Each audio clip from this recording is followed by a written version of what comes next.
Alô, amigos, tudo bem? Mais um YouTube, desta vez diferente. Eu decidi mudar o ambiente para mostrar a vocês a minha coleção de quadros de quem? Da pintora primitiva, como os franceses dizem, naif, Conceição Silva. Eu tenho uns 20 ou 30 quadros da Conceição Silva e descobri que ela é muito bem cotada no Brasil. E, inclusive, teve prêmios de Bienal de pintura primitiva.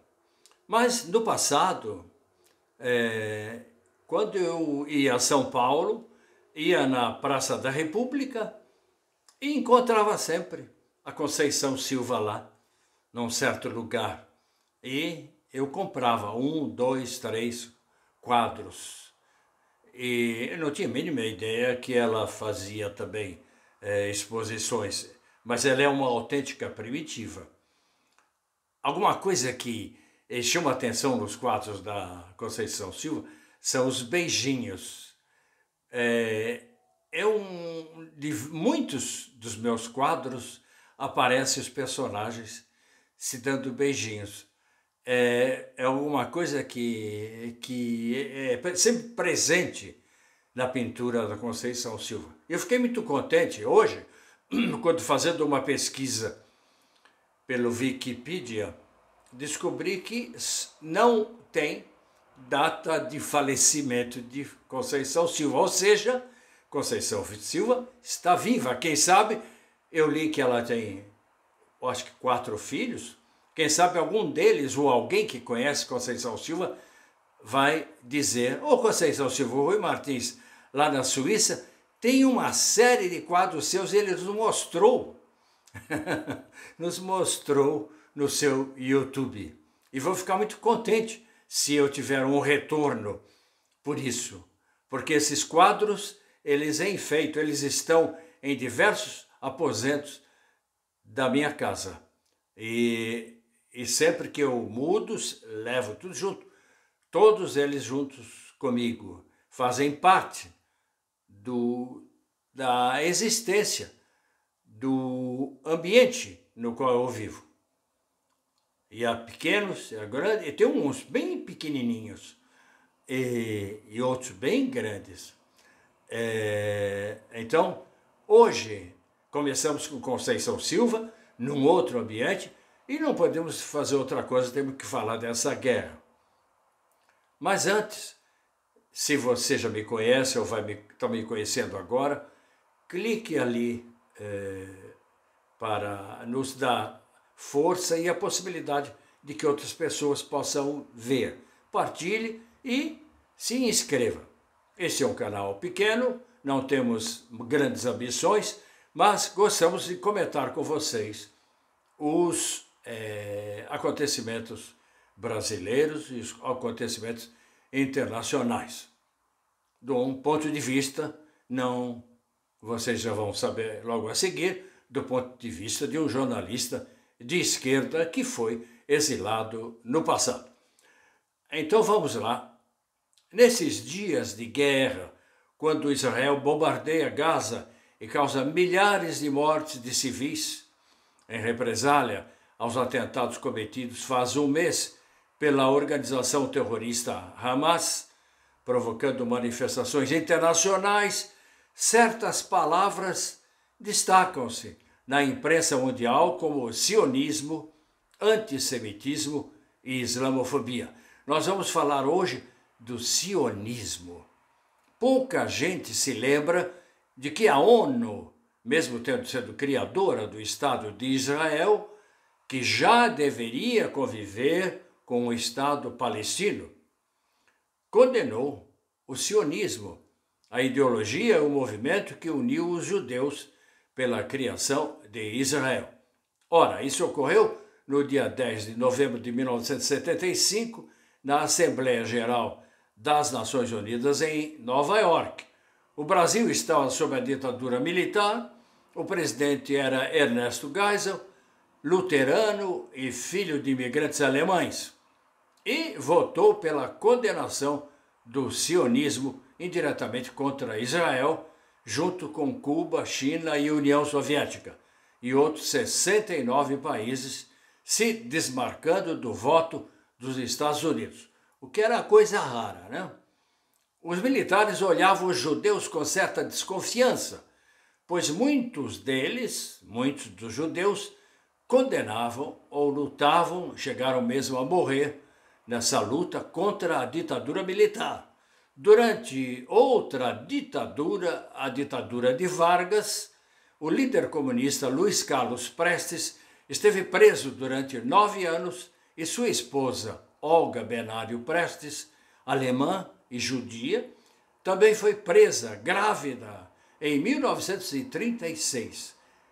E foi, mesmo grávida, deportada para a Alemanha nazista. Ficou nos campos de concentração, nos campos de trabalho forçado e morreu aos 34 anos numa câmara de gás. Ela estava grávida, eu disse, ela teve uma filha e essa filha foi criada pela avó que foi buscá-la lá na Alemanha.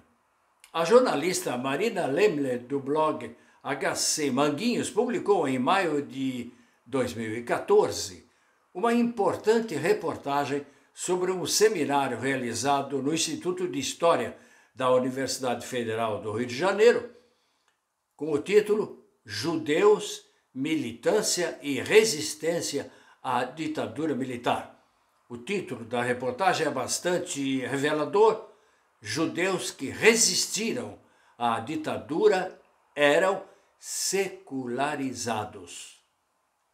Isso é importante, hein? Participaram alguns nomes importantes da esquerda judaica desse encontro no Instituto de História, como Bernard Sorge, Bilan Sorge, Jeffrey Lesser, Marco Schor, Rony Citrinovich, Roberto Grün e Alberto Dines, que é o criador do Observatório da Imprensa, do qual eu sou correspondente. Dines contou que a comunidade judaica era claramente dividida entre os judeus vermelho Reute Iden e os não Reute. Segundo ele, a vida judaica de esquerda no Brasil era muito intensa e corria separada da vertente sionista. Dines contou também ter desaparecido durante a ditadura militar alguns judeus como Ana Rosa Kuczynski Silva, Maurício e André Grabois, pai e filho, Shael Schreier, Gelson Reicher, Pauline Philippe Weisstuhl, Vladimir Herzog, todos vocês ouviram falar nele, e Yara Yavelberg. Provavelmente, estes judeus seculares também teriam concordado com a definição de sionismo dada pela ONU, Resolução 3379, que considerou o sionismo como forma de racismo e discriminação racial. A aprovação da Resolução 3379 teria sido também uma condenação da decisão israelense de permanecer nos territórios ocupados na Guerra dos 6 Dias, como resultado da ascensão política do terceiro mundismo e da legitimidade da causa palestina. Dessa época, há 48 anos, os evangelhos que se identificam tanto com a história bíblica do povo judeu não são de extrema-direita e apoiam Netanyahu, que é também de extrema-direita, e nessa luta de Israel contra os palestinos ou contra o Hamas, não possuíam a mesma força religiosa de hoje para influir no voto do Brasil. Em 1991, ou seja, 16 anos depois, com o fim da Guerra Fria, a maioria dos países não árabes mudou o voto e anulou a Resolução 3379, votando a resolução 4686, cujo texto é o mais sucinto da história da ONU. Só diz o seguinte, veja só, a Assembleia Geral decide revogar a determinação contida na resolução 3379, de 10 de novembro de 1975. Então, estamos contando este episódio, que muita gente desconhece, fala-se muito durante esse período de guerra, e aproveitamos para mostrar para vocês os quadros da minha pintora preferida, Conceição Silva, e pedimos então para você curtir, partilhar e se inscrever nesse canal. Voltaremos logo mais tarde falando sobre um outro aspecto interessante nessa guerra que se desenrola na faixa de Gaza, a posição de judeus de esquerda nessa questão. Grande abraço e até lá.